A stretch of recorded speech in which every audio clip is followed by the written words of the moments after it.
ये लो बेटा सूप। शौर्य ने खाना खा लिया? हाँ खा लिया है बेटा।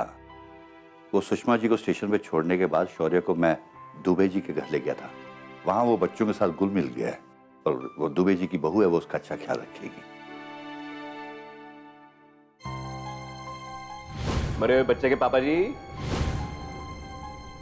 अपने यार ईशान के बच्चे की मां बनने जा रही थी आप। क्या बात है ईशान, क्या सोच रहे हो? जाओ जाकर तुम भी खाना खा लो। नहीं तिवारी जी, बस मैं सोच रहा था कि सम्राट की सोच किस हद तक गिर चुकी है। वो ऐसी घटिया बात सोच भी कैसे सकता है?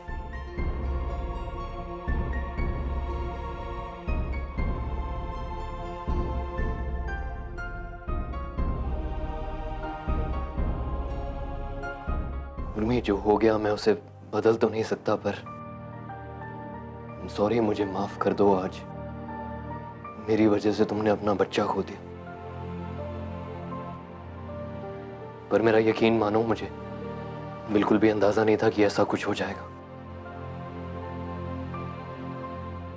उर्मी, मैं यहां से तुम्हारी मदद करने आया था। मैं चाहता था तुम्हारे लिए कुछ अच्छा करूं, पर कुछ और ही हो गया। नहीं ईशान, आप अपने आप को दोष क्यों दे रहे हैं? इसमें आपकी कोई गलती ही नहीं है। सम्राट जी को आप नहीं मिलते तो कोई और मिल जाता हमारे साथ नाम जोड़ने के लिए। उन्हें जो सोचना था वो सोच चुके, और सोचा भी कहाँ, वो तो मान चुके। हमसे जुड़ा हर इंसान सिर्फ और सिर्फ उनका दुश्मन है। तो इसमें आपकी कोई गलती नहीं है ईशान। आप ब्लेम अपने पर मत डालिए प्लीज। ईशान, उर्मी सच कह रही है। कुछ भी सोच लेता है, कुछ भी कर लेता है। तुम विश्वास नहीं करोगे कि उसने अपनी ही सगी बहन के हस्बैंड के साथ उर्मी का नाम जोड़ दिया था। तुम क्या चीज हो? तुम ना होते तो किसी और के साथ इसका नाम जोड़ देता। बहुत ही घटिया और गिरा हुआ किस्म का इंसान है वो। तिवारी जी बिल्कुल ठीक कह रहे हैं ईशान। अपने शक को यकीन में बदलने के लिए सम्राट जी हमारा नाम किसी के साथ भी जोड़ सकते थे।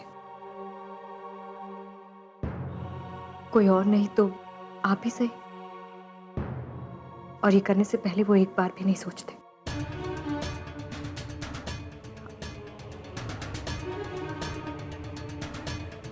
सच कहा है किसी ने कि शक का कोई इलाज नहीं है। एक बार ये शक का कीड़ा रिश्ते में पड़ जाए तो खत्म करके ही छोड़ता है। अरे ऐसे कैसे केस खत्म कर देंगे आप निरंजन साहब? आप कैसी बातें कर रहे हैं आप? देखिए, आपको जितना पैसा चाहिए ना, मैं आपको दूंगा। आप बस हुक्म कीजिए, आप अपनी फीस बढ़ा दीजिए आप। ओके, आपको जो रकम चाहिए मैं दूंगा आपको। ये बच्चों वाली बातें मत कीजिए आप यहाँ। आप किसे मिस्टर सम्राट, किसे पैसों की धौंस दे रहे हैं आप? हाँ, मुझे पैसों की धौंस दे रहे हैं आप? मेरी कीमत आप नहीं लगा सकते मिस्टर सम्राट।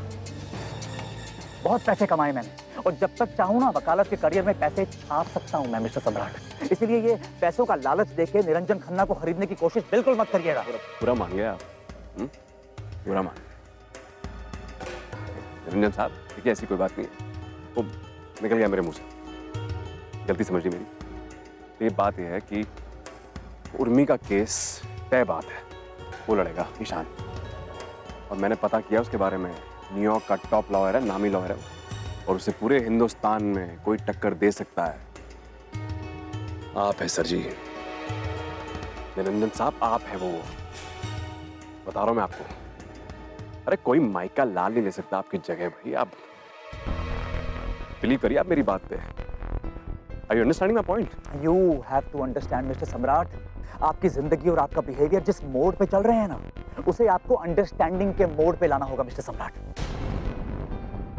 क्या लगता है आपको? आप सारी दुनिया को अपनी छोटी उंगली पे नचाएंगे तो आप निरंजन खन्ना को भी नचाएंगे? No no no no no, आप मुझे नहीं नचा सकते मिस्टर सम्राट, और लालच भी नहीं दे सकते, क्योंकि मैं आपका केस नहीं लड़ूंगा। अब ऐसा करेंगे आप सर जी, ऐसा करेंगे आप, बीच में छोड़ देंगे मुझे, मैं कहीं का नहीं रह जाऊंगा भाई।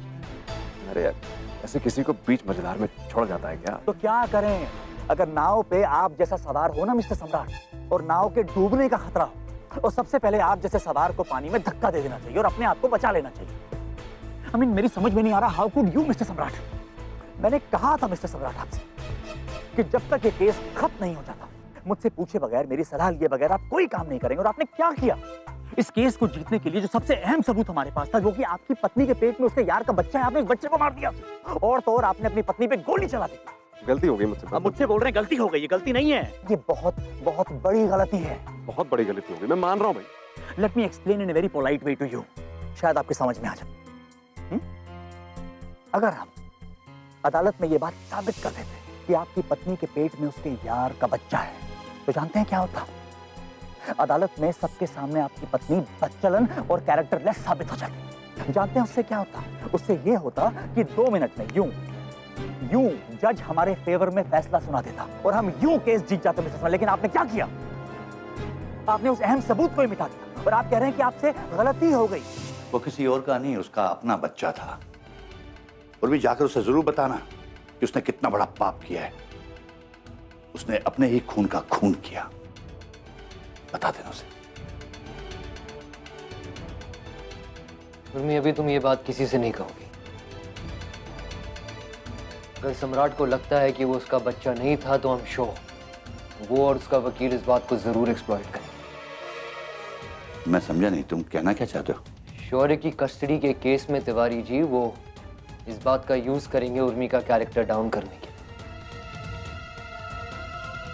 वो कोर्ट में प्रूफ करेंगे कि उर्मी का किसी और के साथ रिश्ता था, और इस रिश्ते के कारण वो शौर्य पे ध्यान नहीं दे पाएगी। रिश्ते के कारण वो शौर्य को उसके हिस्से का प्यार और अधिकार नहीं दे पाएगी। हम 100% श्योर वो इस बात को हथियार बना के उर्मी के खिलाफ इस्तेमाल करेंगे अदालत में। इसीलिए इट्स वेरी वेरी इंपॉर्टेंट कि हम इस बात को उसी तरीके से डील करें जिस तरह सम्राट और उसका लॉयर करें। फिलहाल उर्मी, तुम किसी से कुछ नहीं कहोगी, तुम वेट करोगी जब तक सम्राट इस बात को कोर्ट में नहीं उठाता, और जैसे ही सम्राट इस बात को कोर्ट में उठाएगा तब तुम सबके आगे उसको जवाब दोगे। सबके सामने साबित हो जाएगा कि सम्राट ने अपने बच्चे को कितनी बेरहमी से मारा। एक तरफ सम्राट तो कोर्ट में निरुत्तर रह जाएगा, पर हम ये साबित करेंगे कि सम्राट कितना बेरहम, वायलेंट और जानवर किस्म इंसान है। तो कोई ये बात को मानेगा ही नहीं कि वो सम्राट का बच्चा था। ये साबित करेगा कौन?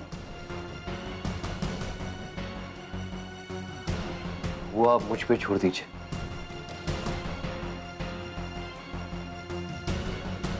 मैं बताऊंगा।